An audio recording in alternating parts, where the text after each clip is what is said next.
တခါတော့ကရွာတွာမှာဦးသိန်းလို့ခေါ်တဲ့လူတစ်ယောက်ရှိတယ်။ဒီမှာတော့ဦးသိန်းအင်းအပြင်မှာထိုင်နေတဲ့အချိန်ငှက်တောင်လေးတစ်ခုကဦးသိန်းရဲ့ပါးစပ်ထဲဝင်ပြီးလေချောင်းမှာကပ်နေတယ်။ဦးသိန်းကအဲ့ဒါကိုထွေးထုံးလိုက်တဲ့အခါမှာဗျိုင်းတောင်မွေးဖြစ်နေတာကြောင့်ဦးသိန်းလည်းအယံအော်သွားတာပေါ့။ဘာကြောင့်လဲဆိုတော့ဦးသိန်းတို့ဒေတာမှာက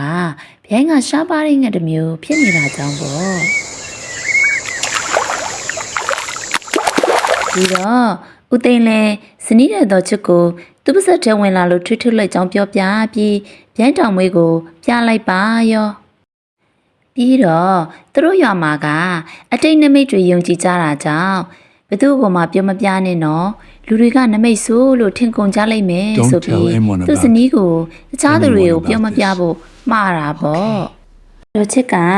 စိတ်ချပါကိုသိန်းရဲ့မပြောပါဘူးလို့ဂရိပေးတာပေါ့ဒါပေမဲ့မကြခင်မှာပဲ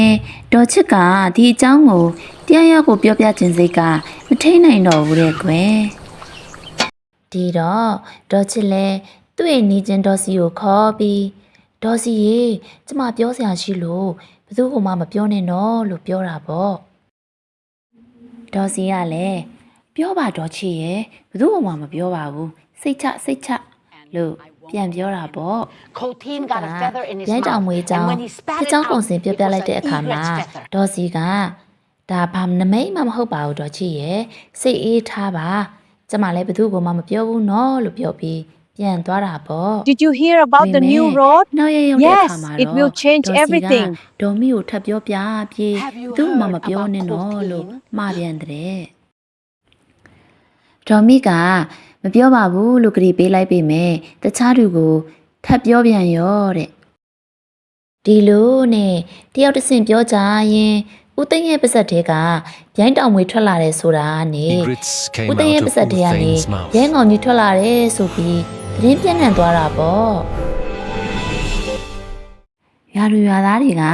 ဦးသိန်းအိမ်ကိုဗျိုင်းတွေရှိမယ်ဆိုပြီးလာကြည့်ကြတာပေါ့ဦးသိန်းကဗျိုင်းမဟုတ်ကြောင်းဗျိုင်းမွေးဖြစ်ကြောင်းပြောပြတာပေါ့ဒါပေမဲ့ဘယ်သူမှမယုံကြဘူးတဲ့ကွယ်